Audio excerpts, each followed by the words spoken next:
Hey everyone. I know it's been a while since I've done a video.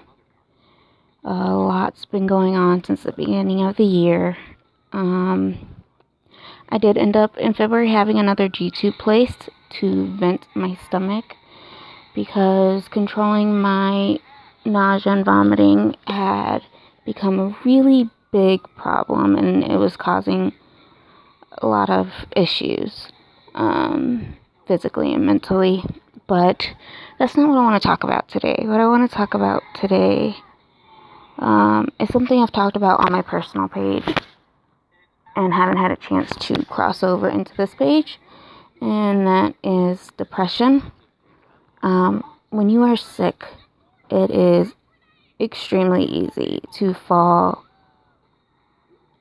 into the grasps of depression, and today, depression is such a taboo word, oh, you don't say it, you don't fight it. If you think you're depressed, you just get over it. And that's just not how it works. I've been battling depression on and off for a long time now. And a couple years ago, I was sitting down with my best friend and we were talking, and it was pretty much a slap in the face. And she told me, if you have thought that you needed help, you need to get the help that you need. It's beyond the point of just trying to ignore it and live your life.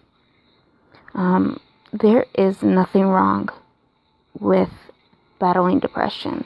It just means you're human. We're not meant to take all of this. We're not meant to be in the hospital half our lives and be perfectly fine with it and happy.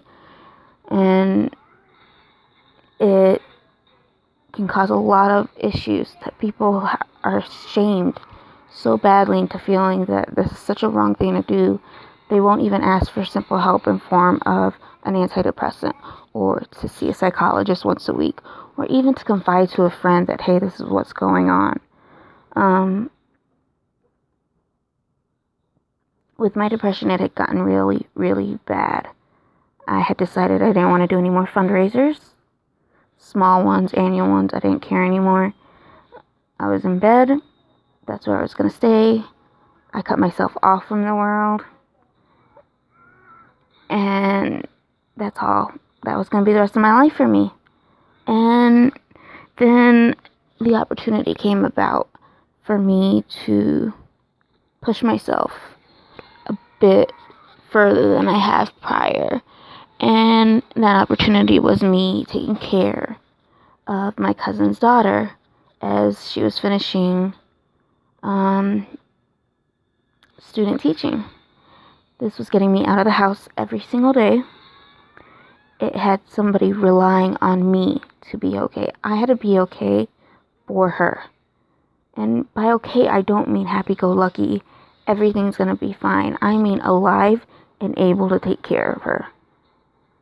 And, the excitement I saw on her face when I would walk through that door at 7 a.m., the excitement that I saw as the kids climbed into my car at 3 o'clock after school, it really uplifted me. And I know my fight with depression is not over. It never will be. There will be days. I've been in the hospital for 3 days. There will be days where I just want to say, screw it all. I don't want to deal with this anymore. But I've got people there for me. I've got a niece and a nephew who are expecting to see me this summer. I've got my godsons, and I've got Aya, and I've got my best friend's son, and I've got family.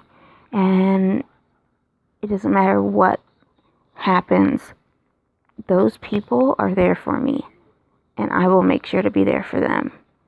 I'm planning on changing things around this summer a lot. I'm going to be putting myself out there, be putting myself in more situations that someone who is not healthy shouldn't really be putting themselves in those types of situations. But at this point in time, I need to live my life. I've been lucky enough to have family who is giving me the opportunity to be such a big part of their kids' lives that if I never go on to have kids of my own, it's okay. And so that's one less thing that I have to worry about in my future. I've got that. I've got that family aspect. I've got those that will be there for me 24/7. And I think it's really important for anybody battling depression to know you are not alone. No matter how alone you feel, there is someone out there. I guarantee you fill a room up with 10 people, half of them are probably battling depression. You just don't even realize it. Talk to people. Do what makes you happy.